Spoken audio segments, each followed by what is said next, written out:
रसायन विज्ञान की वह शाखा होती है जिसमें हम किसी भी रासायनिक अभिक्रिया के वेग तथा उस अभिक्रिया की क्रियाविधि का अध्ययन करते हैं, उसे रासायनिक बलगतिकी कहा जाता है। तो रासायनिक बलगतिकी में हम जो मेन टॉपिक पढ़ने वाले हैं वह है रासायनिक अभिक्रिया का वेग क्या होता है,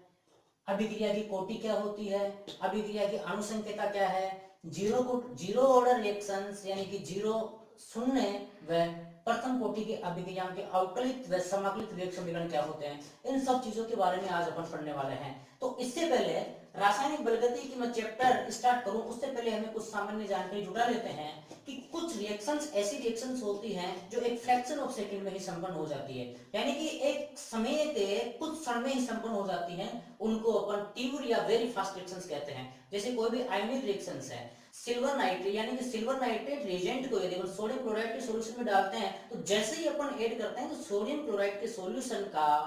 व्हाइट कलर हो जाना या सफेद अवक्षय बन जाना, ये इस चीज को शो करता है कि यह एक आयोनिक रिएक्शन जो हो रही है वो बहुत ही कम समय में संपन्न हो रही है। तो इस प्रकार की रिएक्शन तीव्र रिएक्शंस है। कुछ रिएक्शंस ऐसी होती हैं जो बहुत अधिक समय में यानी जिनको संपन्न होने में बहुत टाइम लग जाता है, घंटे से लेकर के साल या कई साल तक लग जाते हैं। जैसे न्यूक्लियर रिएक्शंस होती हैं, रस्टिंग ऑफ आयरन होता है, इस टाइप की रिएक्शन बहुत ही स्लो रिएक्शंस होती है। तो सबसे पहले इस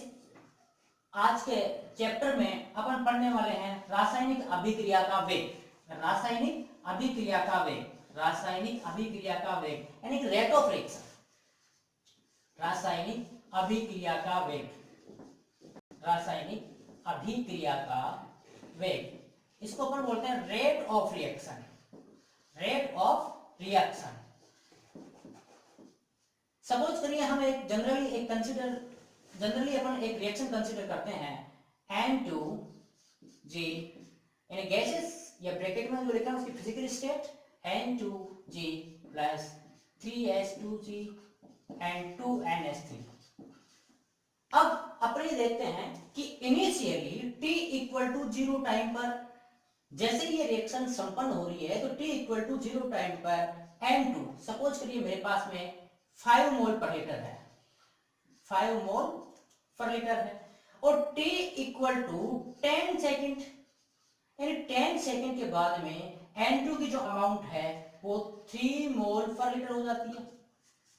N2 की कंसंट्रेशन, नाइट्रोजन की कंसंट्रेशन इनिशियली 5 मोल पर लीटर है और 10 सेकेंड के बाद में N2 की कंसंट्रेशन 3 मोल पर लीटर है। तो what will be change into the concentration of N2। तो इस टाइप की रिएक्शन को अपन कैसे लिख सकते हैं, रासायनिक अभिक्रिया का वेग कैसे निकालेंगे अपन, सांद्रता में परिवर्तन, मोलर सांद्रता में परिवर्तन, मोलर सांद्रता यानी कि मोलर कंसंट्रेशन, मोलर सांद्रता में परिवर्तन, मोलर सांद्रता में परिवर्तन अपॉन समय यानी परिवर्तन को होने में लिया गया समय। तो मोलर सांद्रता में परिवर्तन कितना होगा, पहले यानी कि final concentration minus initial concentration, तो 3 माइनस 5 अपॉन टाइम कितना 10 सेकेंड। अब अपन ये देखते हैं कि N2 इसमें क्या है, रिएक्टेंट, H2 क्या है, रिएक्टेंट और NH3 क्या है, प्रोडक्ट। अपने जानते हैं कि जैसे जैसे रिएक्शन संपन्न होती है वैसे वैसे N2 की कंसंट्रेशन में कमी आती जाएगी और NH3 की कंसंट्रेशन या बढ़ती जाएगी, यानी NH3 की मात्रा बढ़ती जाएगी, N2 की मात्रा कम होती जाएगी। तो किसी भी रिएक्टेंट की रेट ऑफ रिएक्शन को शो करने के लिए हम उससे पहले माइनस लगा देते हैं, minus denotes here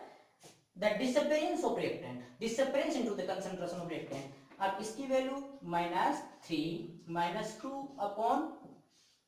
-2/10 equal to plus 2/10 equal to 0.2 mole पर लीटर पर सेकेंड। हम ये कह सकते हैं कि नाइट्रोजन व हाइड्रोजन से अमोनिया के बनने में नाइट्रोजन की जो रेट ऑफ रिएक्शन होगी, नाइट्रोजन की जो डिसअपीयरेंस की रेट ऑफ रिएक्शन होगी वो 0.2 मोल पर लीटर पर सेकेंड की रेट से होगी। तो इस प्रकार ये रासायनिक अभिक्रिया है और रासायनिक अभिक्रिया में क्या होता है, जैसे जैसे रिएक्शन, यदि अपन कंसंट्रेशन और टाइम की बात करें, टाइम और कंसंट्रेशन की बात करें, टाइम और कंसंट्रेशन की बात करें तो जैसे जैसे टाइम बढ़ता जाएगा वैसे वैसे रिएक्टेंट की कंसंट्रेशन कम होती जाएगी और प्रोडक्ट की कंसंट्रेशन बढ़ती जाएगी। तो इस टाइप का ग्राफ इस टाइप से आ जाता है।